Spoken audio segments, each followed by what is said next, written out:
Salut à tous, on se retrouve aujourd'hui pour parler du FC Barcelone dans ce jeudi 21 août, c'est parti les gars, on commence directement avec les photos de l'entraînement du jour pour préparer bien sûr le déplacement du côté de Levante, ça sera après-demain samedi et on commence tout d'abord avec Pedri, avec les gens d'un 5 ans avec nous parce que oui aujourd'hui les gars ça fait 5 ans jour pour jour que Pedri s'engageait du côté du FC Barcelone, c'était un 21 août hein. Donc il signait pour seulement 3 millions d'euros, 3 millions d'euros en provenance de Las Palmas, donc maintenant on se dit le prix du joueur les gars c'est au moins du plus de 130 millions d'euros qu'on voit Wirtz qui a rejoint Liverpool pour plus de 135 millions d'euros. On se dit que Pedri coûte à peu près la même somme voire plus cher.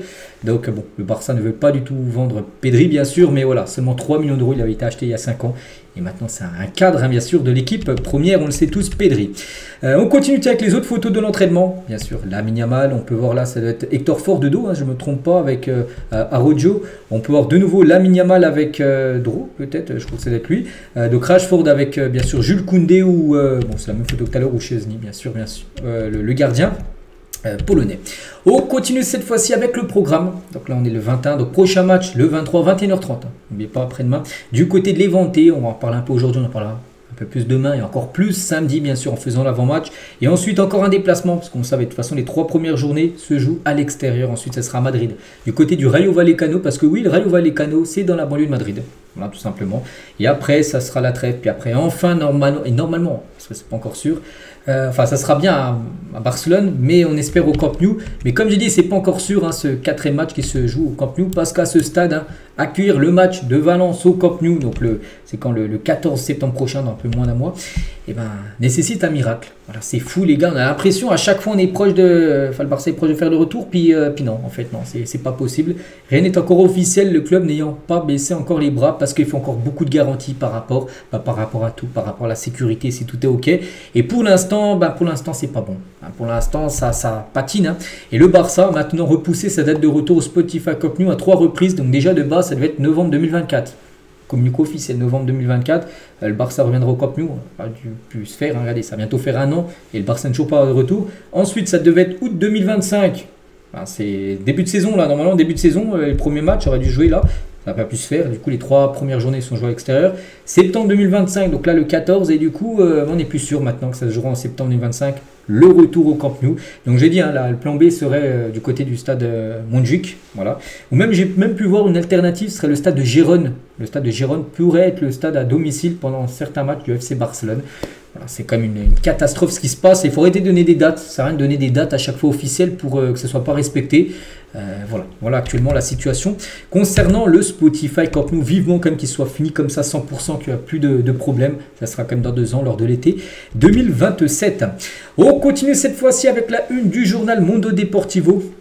Voilà, donc ça parle bien sûr, regardez, en plus ça parle au-dessus, voilà, le stade olympique, plan B en gros, là, le match contre Valence où je vous ai dit, hein, bien sûr cette rencontre comme je dis hein, qui pourrait se jouer en dehors du Camp Nou. Bon bref, nous ce qui nous intéresse ça reste quand même Frenkie de Jong et rencontre pour de Jong. Voilà, qu'est-ce qui se passe avec de Jong? N'oubliez pas que le joueur est en fin de contrat dans moins d'un an, le 30 juin 2026 et de Jong déjà a signé avec une nouvelle agence d'agents, ce qui pourrait donner le feu vert pour entamer le processus de renouvellement de son contrat parce qu'avant il avait un agent, il y a encore quelques mois.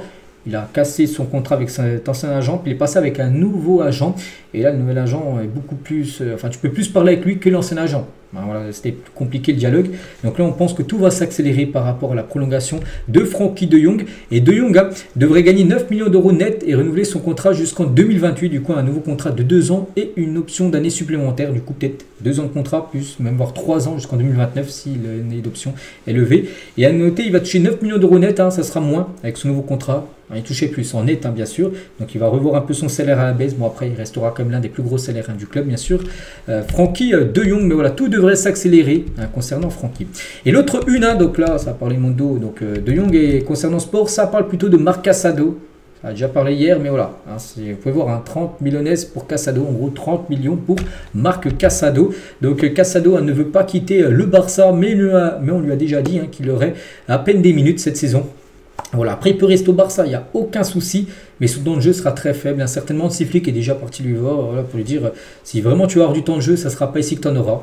Voilà, après maintenant c'est au joueur de juger ce qu'il veut faire. Est-ce qu'il veut rester encore au Barça, très peu jouer ou aller ailleurs partir en prêt ou être vendu et avoir beaucoup plus de temps de jeu. C'est au joueur maintenant de trancher, chacun fait comme il veut.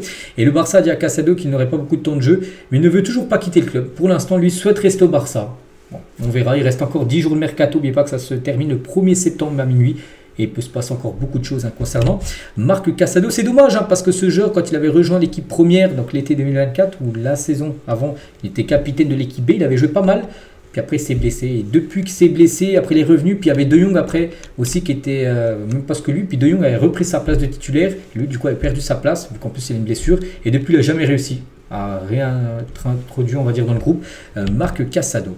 On continue cette fois-ci avec Jules Koundé. Aujourd'hui, c'est la célébration du renouvellement de contrat de Koundé jusqu'en 2030. On sait que c'est officiel. Koundé a prolongé, c'est un jour, jusqu'en 2030 au club, mais il n'y a toujours pas eu de présentation, enfin pas une présentation parce qu'il est déjà joueur du Barça, mais voilà, des déclarations. Donc normalement ça sera aujourd'hui, donc demain les gars, on reviendra avec quelques déclarations de Koundé par rapport à son renouvellement de contrat du côté du club. Des nouvelles aussi d'Oriol Romeu. On se dit que fait le Barça avec ce joueur, un joueur qui va pas joué cette saison. Donc Oriol Romeu, le Barça ont trouvé un accord pour résilier son contrat, et ça c'est une très bonne nouvelle. Il devrait résilier son contrat à tout moment. Cela permettrait tout simplement de libérer de la masse salariale et du coup d'enregistrer Gérard Martin, parce que Gérard Martin pour l'instant n'est toujours pas enregistré pour la deuxième journée de Liga, le match bien sûr contre Levante. Donc c'est pour ça que Hansi Flick pousse et donne la priorité à l'enregistrement de Martin. Il veut qu'il soit disponible contre Levante. Bon, ce serait pas titulaire, mais il aimerait l'avoir sur le banc. C'est une alternative en plus, bien sûr, en défense. On continue avec un autre défenseur, Geoffrey Torrent, donc un tout jeune joueur qui a joué quelques fois quand même avec le Barça lors des matchs amicaux qu'il y avait du côté de la tournée asiatique. Il a dit: mon rêve c'est d'être l'arrière gauche du Barça, le club de ma vie. Voilà, bon, pour l'instant il y a du Baldé, il y a du Gérard Martin. Il y a lui aussi, donc lui c'est peut-être un joueur pour le futur, même si Baldé aussi un joueur pour le futur, parce qu'il est jeune aussi Baldé. Donc après mes débuts contre Mallorca, où il a pu jouer, j'ai pensé à tout ce qui s'était passé. Honnêtement, je suis super heureux. Et ils ont toujours pris soin de nous à la Masia. C'est un endroit qui donne le meilleur d'eux-mêmes pour que les jeunes joueurs aient les meilleures conditions, bien sûr, pour aller dans le monde professionnel, bien sûr. Je suis un latéral offensif qui aime casser les lignes avec le ballon. Défensivement, je suis assez solide et j'essaie toujours de donner le meilleur de moi-même et d'aider, bien sûr, l'équipe. Quand j'étais enfant, j'admirais Jordi Alba et plus tard Alejandro Baldé, qui est maintenant son concurrent au poste de latéral gauche, même si Baldé de loin bien sûr le cadre de cette défense gauche du FC Barcelone.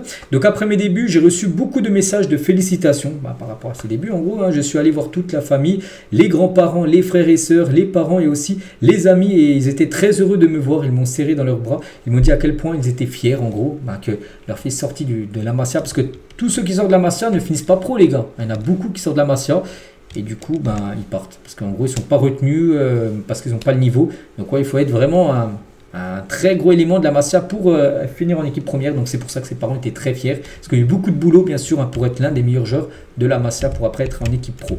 Donc voilà quelques déclarations de Geoffrey Torrent. On lui souhaite bonne chance, qu'il est tout jeune à ce joueur, je ne sais même pas quel âge il a, peut-être 18-19 ans à peine. Donc voilà, c'est un joueur bien sûr pour le futur.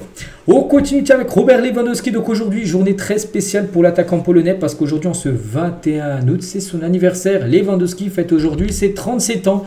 Donc voilà, 21 août pour lui, donc 21 août c'est son anniversaire, donc on lui souhaite bien sûr un très bon anniversaire à Robert Lewandowski. On continue, on va parler parce que là c'est marqué 21 août 1998, mais il n'est pas né en 98, sinon il aurait 27 ans, c'est plutôt, bon ils sont trompés, c'est plutôt 1988 peut-être son anniversaire à Lewandowski, c'est pour ça qu'aujourd'hui il fête bien sûr ses 37 ans. Ils sont un peu trompés voilà, sur le FC Barcelone, parce que là je voyais la date puis ça m'a piqué aux yeux, parce que s'il serait né en 98 il n'aurait pas 37 ans mais plutôt 27 ans Lewandowski. Bon, bref, il a bien 37. On continue nous avec Lamine Yamal et Nicole, cette jeune femme, la petite amie supposée de Lamine Yamal, lors de leur voyage à Monaco, parce que Lamine Yamal ces derniers jours, il y avait quelques jours off, de repos, après la victoire là contre Mallorca, il y a eu 1 ou 2 jours de repos, donc il est parti à Monaco, passer du temps libre avec sa copine, sa nouvelle copine, qui est argentine. Voilà, en plus elle vient de la région de Messi, Rosario, voilà, donc elle vient de là-bas, donc voilà, tant mieux pour Lamine Yamal. On espère juste que ça ne va pas le distraire dans son football. Le Barça gagne 1 million d'euros par saison pour avoir le logo de la République démocratique du Congo sur ses kits d'entraînement. Voilà, donc c'est un partenariat qu'il y a eu entre la RDC et le Barça. Donc le Barça récupère quand même 1 million d'euros par an. Voilà, c'est bien sûr une bonne nouvelle, c'est une belle rentrée d'argent dans les caisses du club. TV3, donc c'est une chaîne espagnole en gros, et ils ont désigné Pedri comme le meilleur joueur de Barcelone pour la saison dernière. Félicitations à Pedri, c'est vrai que il y a plein de joueurs qui auraient mérité, il y a lui, il y a Rafinha, il y a Lamine Yamal. Bon, c'est Pedri qui a reçu ce prix, peut-être le joueur le plus dans l'ombre, on va dire, que les deux autres, voilà, qui sont plus mis en lumière. Mais Pedri, c'est totalement aussi à mériter ce prix. Et on finit aujourd'hui avec le Barça.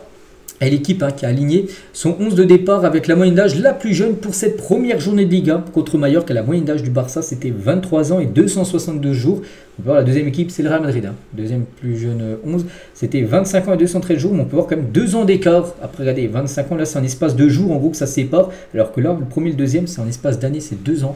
Pour montrer vraiment la moyenne d'âge du Barça.